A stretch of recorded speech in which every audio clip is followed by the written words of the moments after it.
So, dealing with negative numbers has always been a tricky thing.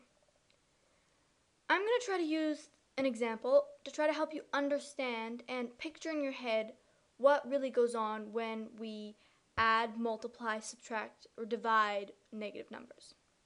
So imagine you're in a room, and every time we add cold air in, it gets colder. And if we add warm air, it's going to get warmer. So let's say that cold air could be represented each time by a negative number. And if we add on negative numbers, like we would add on cold air, it would get colder. But if we add on a positive number, or warm air, it's going to get warmer. And temperature is going to increase. Let's try to understand, for example, what 2 plus negative 4 would be equal to. Well, we say, okay, we have 2, so it's slightly warm in our room. And we're going to add on 4 times cold air. So it would definitely get much colder. So our number should be at least lower than the 2 we started with. But ultimately, if we think about it, we could say you have 2 and then you add cold air would be the same as having your 2 and taking away warm air, wouldn't it? So we can say that 2 plus negative 4 is equal to 2 minus positive 4. We just switch them around here. We switch them around. So instead of adding cold air, we're taking away some of the warm air. Instead of adding a negative, we're taking away a positive. So if ever you have plus a negative, you know it's negative a positive, and that's just a normal subtraction now. So 2 minus 4 would be equal to negative 2. Is equal to negative 2. How did we find negative 2? This is really actually a simple thing. If you want to do 2 minus a number that's bigger than itself, what I just do is I take the bigger number, I subtract from it the smaller number, that gives 2, and I add a negative in front. Because what we're doing is we're just taking the difference the other way around, so we're going the other way down our number line. Okay, so now that we've understood what adding a negative would be, maybe let's take a look at what subtracting a negative would be. So 2 minus negative 4. What would that be equal to? Well, so we have a slightly warm room again.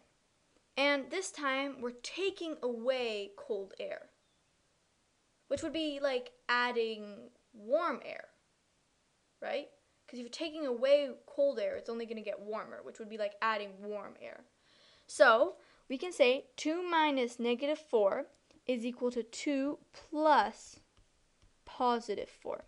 So instead of taking away a negative, you're adding a positive. And in this case, these two negatives here turn together and form a positive. So 2 plus 4, well, that's just equal to 6. So it's going to be warmer in our room, definitely. So now that we've understood this, let's maybe take a look at what 2 times negative 4 would be. So if you have 2 times negative 4, we're just going to be having our negative 4, and we're going to add an extra negative 4, because it's 2 times to be negative 4 plus negative 4. So we're adding on negative 4. So it's only going to get colder in our room. So we know that 2 times negative 4 is equal to negative 2 times 4, so negative 8. So what we can say is a negative multiplied by a positive is equal to a negative. How about 2 negatives multiplied by each other? So if we say negative 2 times negative 4. So this is where it gets a little more complicated. We have negative 2 times negative 4. And so we have cold air, and we want to take it away 2 times. So it's like adding in warm air. So we can say that negative 2 times negative 4 is equal to 8. And that here our 2 negatives cancel out. I'll circle them in red. Our two negatives here cancel out. How about if we divide negative numbers? So if we say 4 divided by negative 2. Well, we have 4, and we want to split it into negative 2 places. Well, I'm going to tell you something, and this is a little harder to picture, but 4 divided by negative 2, just like the multiplication, is going to be equal to negative 2. That the negative stays. However, if you do negative 4 divided by negative 2, then your two negatives cancel out and you get 2. And if you have negative 4 divided by 2, that's equal to negative 2 again. So generally, what we can say for multiplying and dividing, this is only for multiplying and dividing, what we can say is a negative, so multiplied or divided by a positive is equal to a negative. A positive multiplied or divided by a negative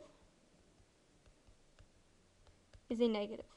So anytime there's only one negative, the answer is negative. However, if you have two negatives multiplied by each other, so negative multiplied or divided by another negative, then you get a positive. Just say the negatives cancel out. We're going to go with that. So picture this, remember this, it's really important and it'll get you all through your math and tests.